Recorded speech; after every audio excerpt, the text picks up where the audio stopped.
And also, since we are a service learning based program, most classes, believe it or not, don't realize that they're doing service learning or being a part of our club.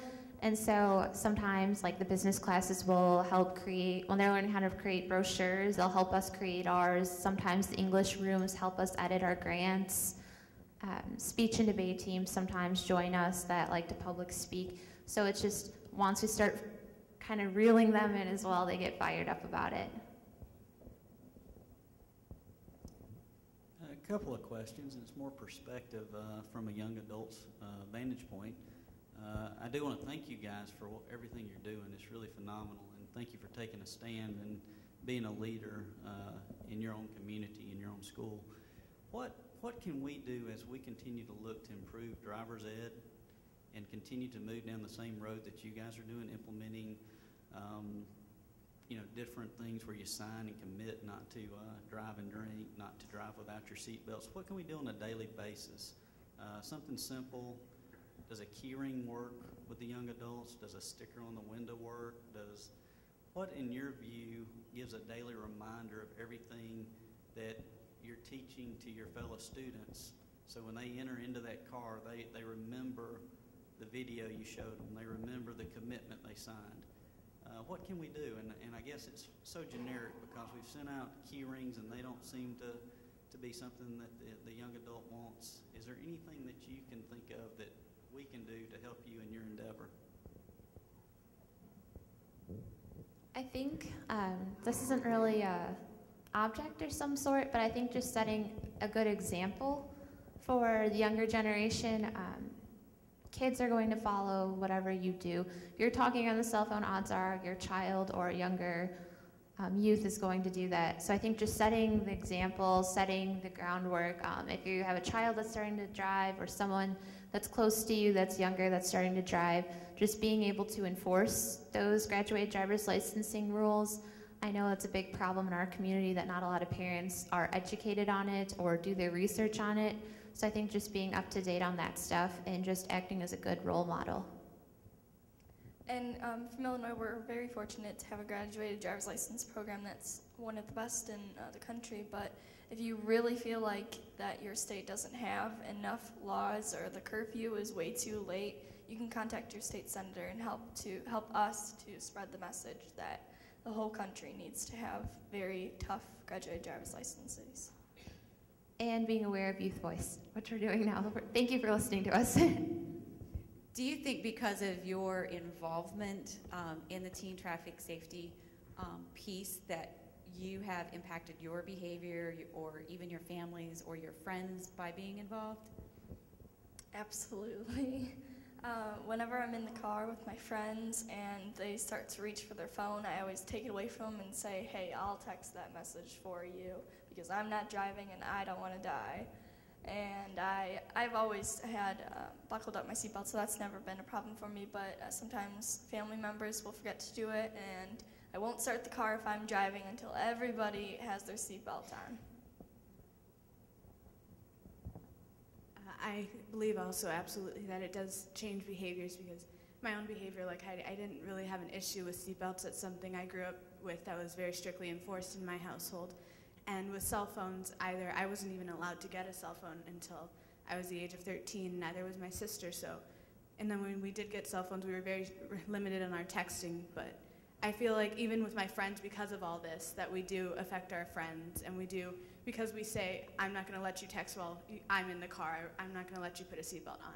Because I'm still 15, I have my permit but not my license, but many of my friends who are also juniors or seniors do have their licenses, so when they drive me around, I refuse to get in the car if they're going to text, or I take the phone from them and I will text the message for them. I make sure they do wear their seatbelts on when I'm in the car because my life is valuable to me and their life should be valuable to them as well.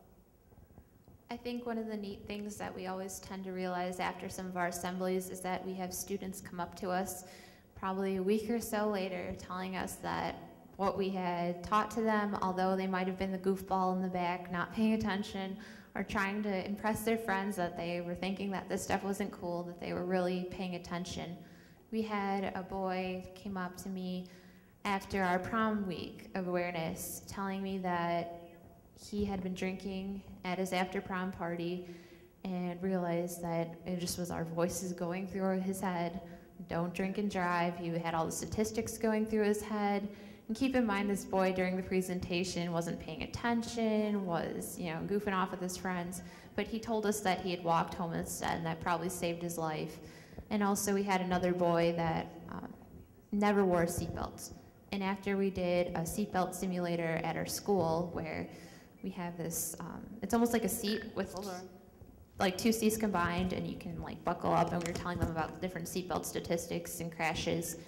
And he said ever since then he's been wearing a seatbelt, and he just got in a car accident recently, and the only thing that saved his life was his seatbelt, and he only came out with a broken arm. So it sounds a little bit, back to his question, that he said that, you know, there are DMVs and a lot of different organizations give away things to try and send messages to you, but it sounds like what you're saying, that it works better if that object or that message is coming from a peer.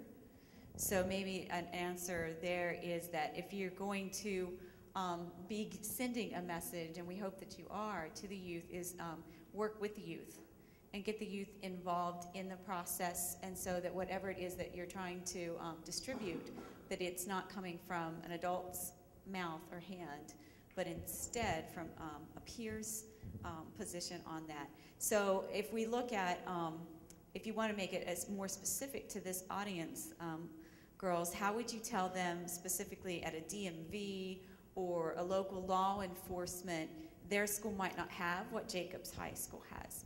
So how could they get a youth group together, or how could they help facilitate what you all have had the privilege to participate in?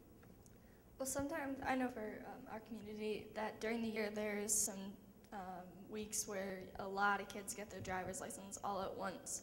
But as a DMV, could implement a couple of leaders in the community and have them situated with some pamphlets or information during those times when there's going to be a lot of new teen drivers on the road, just as another reminder that don't make any mistakes you'll regret.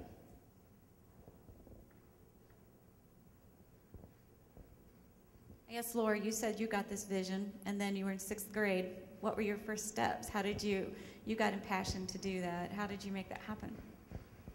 Well, I was with a group of students, and we all kind of found a common ground, common focus that we wanted to end distracted driving in our community. So right away, we were bugging all of our sponsors at school.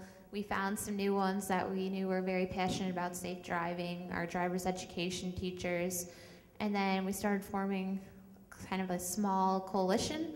Then we started building community partners. We did that through Sticker Shock. Do you want to talk about that? Well, Sticker Shock is an event that is one of my favorites, and we have a bunch of stickers that say like "We Card" and "No Alcohol for Under 21." And then we go around, we ask all the alcohol licensees in our, we partner up with another town that's right next door to ours, and we get to ride in cop cars and go to all the businesses and put stickers all over the windows and the alcohol packaging and just everywhere, just to remind kids, like, you're not going to get away with buying alcohol if you're under 21, and that you should not drink and drive. So doing small projects like that is how we have been able to build community partners. Certain stores, local businesses have been able to say, we support your campaign. We want to hang up your posters, anything you have. Our local pizza places sometimes, like Friday nights, we'll put our pamphlets on the pizza boxes, just the little things like that for community awareness, especially considering we live in a town of 40,000. But I mean, if you guys live in a smaller town, that would be key to spreading awareness. And then we also, just keeping track of your success, we started very small. Our first project was a seatbelt check, and now we have over 50 different campaigns. So once, if you have a group of small youth, this will just begin to boom. Our club originally started off, there was 4 of us. Now there's probably over 50 active members, with probably another 50 that help aid us in all of our different campaigns. It's just building and just kind of trial and error.